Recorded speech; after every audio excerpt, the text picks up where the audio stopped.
अली होते तो हम उनसे ये सवाल करते, हमें इस चीज़ की ज़रूरत है, हम उनसे ये पूछ लेते, क्योंकि आप सल्लल्लाहु अलैहि वसल्लम का भी फरमान है कि मैं इल्म का शहर हूँ और अली उसका दरवाज़ा है।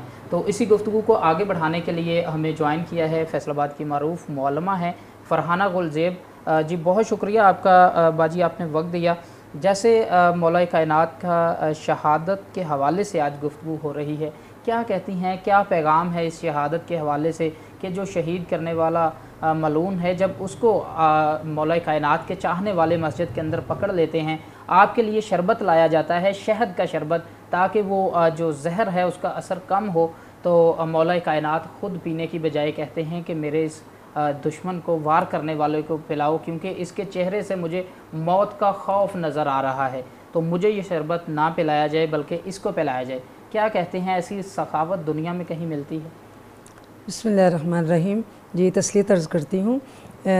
मौला कायनात अली इब्न अबी तालिब की शख्सियत एक ऐसी शख्सियत है और खुदावंद आलम ने उनको जो शहादत अता की है वो शहादत की है, क्योंकि ख़ुद मौला कायनात की जो बेटी जनाब ज़ैनब कुबरा जब यज़ीद के दरबार में जाती हैं तो वो वहाँ पे भी ऐलान करती हैं कि ये शहादत तो हमारे लिए एक शहादत है।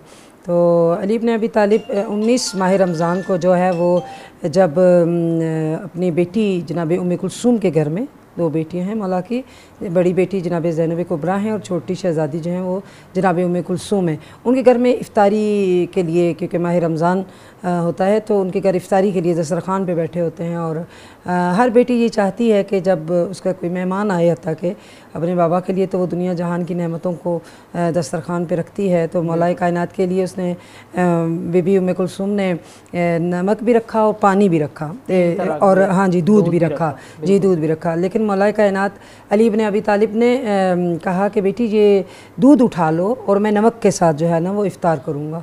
तो मौला ने नमक के साथ अपने रोज़े को इफ़्तार किया। इफ़्तार करने के बाद पूरी रात मौला जो हैं वो कभी घर के बाहर जाते थे, कभी घर के अंदर आते थे। तो बीबी ने पूछा कि बाबा जान क्या बात है कि आप बार बार बाहर जाते हैं, बार बार अंदर आते हैं?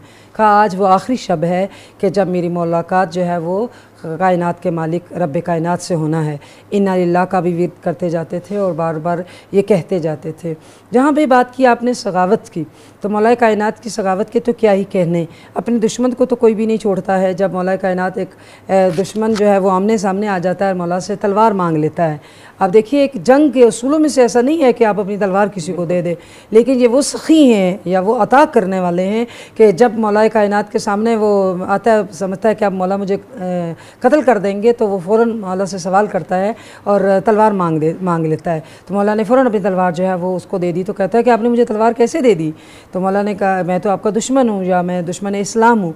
तो मौला ने कहा कि तू पहले मेरा कातिल की हैसियत से आया था, दुश्मन इस्लाम, लेकिन इस टाइम तुम साहिल हो और कोई ऐसा नहीं हो सकता कि मौला कायनात के घर में कोई सवाली बन के आए और मौला उसको अता ना करे। तो ये अपने कातिल को भी अता करते हैं। और शरबत के लिए भी यही कहा और दूध के लिए भी यही कहा कि ये उठा के रख दो और कल ये तुम्हारे काम आएगा। यानी इतने मेहरबान हैं, इतने सखी हैं मौला कायनात कि वो दूध का प्याला भी उठा के अपने कातिल के लिए, वो शरबत का प्याला भी उठा के अपने कातिल के लिए रखते हैं और अपने बच्चों को कहते हैं कि ये उसको दे दो, क्योंकि वो घबराया हुआ है। तो ये उनकी सगावत है, ये उनकी मेहरबानी है, ये उनका लुत्फ़ है, ये उनकी मोहब्बत है, ये उनकी करामत है, ये उनकी जूद है, ये उनका सखा है। यानी ऐसा कायनात में कोई शख्स आपको नहीं मिलेगा। एक और भी चीज़ इसी हवाले से मिलती है, एक रवायत के जब अब्दुर्रहमान इब्न मुलजिम को पकड़ा गया साथियों की जानिब से नमाज जो अदा कर रहे थे, तो मौला कायनात ने एक और वसीहत ये की थी कि इसको सिर्फ एक तलवार का जो है वो वार इस पे किया जाए। अगर उस वार में ये मर जाए, कत्ल हो जाए तो ठीक है, वरना अगर ये बच गया तो इसको आज़ाद कर दिया जाए। मतलब वो इंसाफ उनका इस हद तक, अदालत, यानी मौला कायनात की जो अदालत है ना वो इतनी, यानी आप ये देखिए कि वो कह रहे हैं कि इसने मुझे एक ज़रब लगाई है, तो अब इसको 2 ज़रबें नहीं लगानी है, आपने भी इसको एक ही ज़रब से कत्ल करना है, एक ही ज़रब लगानी है। मौला कायनात आपकी शहादत भी अदालत की वजह से है, यानी शिद्दत अदालत की वजह से। जब मौला को बार बार इसरार किया जाता था कि आप आइए बरसर इक़्तिदार, तो मौला ने कहा था कि मैं अदालत बरकरार करूँगा। और वाक़ई मौला कायनात जैसा आदिल दुनिया में कोई नहीं है।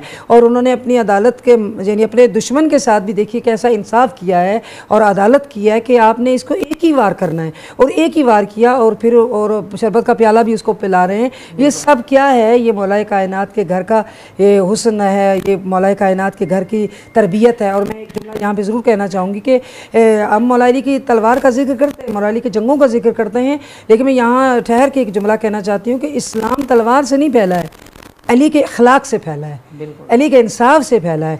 मौला अली अलैहिस्सलाम के जो इंसाफ है, जो उनकी अदालत है, उसकी वजह से कायनात में, क्योंकि कितने वाक़यात का तारीख़ में मौजूद है कि मौला के वाक़यात को जब वो दुश्मन इस्लाम देखते थे वो कहते थे कि ये इस्लाम कह रहा है या आपकी बात है। उन्होंने कहा यही इस्लाम है और यही मेरी बात है, मेरी बात भी इस्लाम की बात है।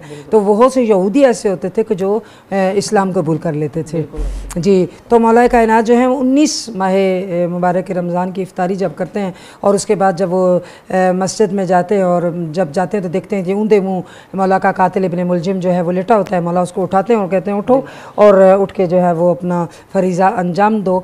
यानी मौला का यहाँ एक और पैगाम भी है कि अपनी नमाज़ों का भी ख्याल रखो।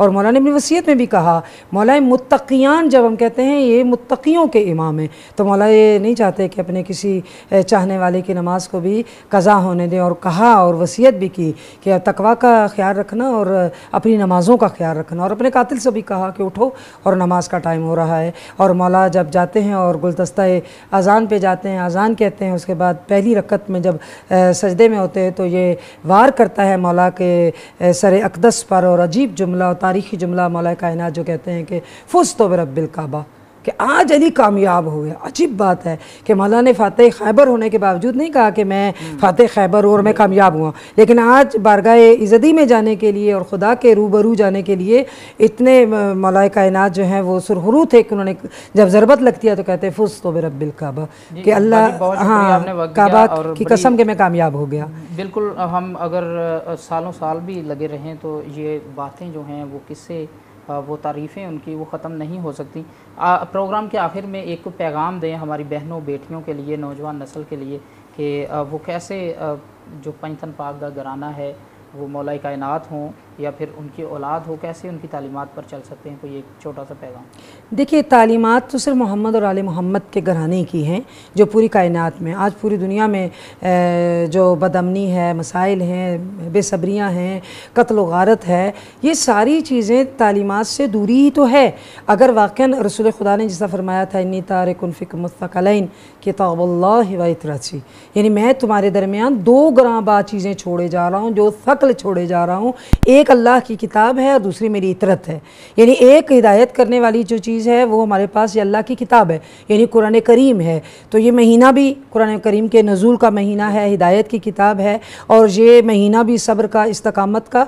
तो इसी तरह हमने अहले बैत अलैहिस्सलाम की ज़िंदगी से अभी मैंने बयान किया था कि मौला कायनात की जो सबसे खूबसूरत काबिल शनीद चीज़ है वो मौला कायनात का सब्र है और का खामोशी है। तो आजकल जो है सब्र व तहम्मुल और तालीमात मोहम्मद और आले मोहम्मद पे अगर हमारी नौजवान नस्ल चलेगी तो बेहतरीन दुनिया की लीडर कौम बन सकती है ये मुसलमान। इंशाअल्लाह हम परवरदिगार हम सब लोगों को तालीमात मोहम्मद और आले मोहम्मद पे चलने की तौफीक अता फरमाए। बहुत शुक्रिया बाजी, आपने वक्त दिया। जैसे नाज़रीन आपने तफसीली तौर पर गुफ्तगू सुनी है, तो दुआ यही है कि अल्लाह पाक आपको और मुझे भी मौला कायनात अली और मुर्तज़ा जो हैं उनकी तालीमात पर चलने की तौफीक अता फ़रमाए। तो इनकी शहादत जो है वो हमें यही सबक देती है कि हम सब्र से काम लें, सब्र जो है उसका दामन कभी भी ना छोड़ें। तो आज के प्रोग्राम से इजाज़त दीजिए, अल्लाह हाफ़िज़।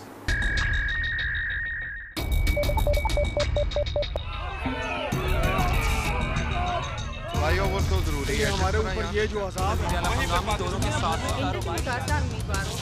अपनी तौर पर इक़दामात भी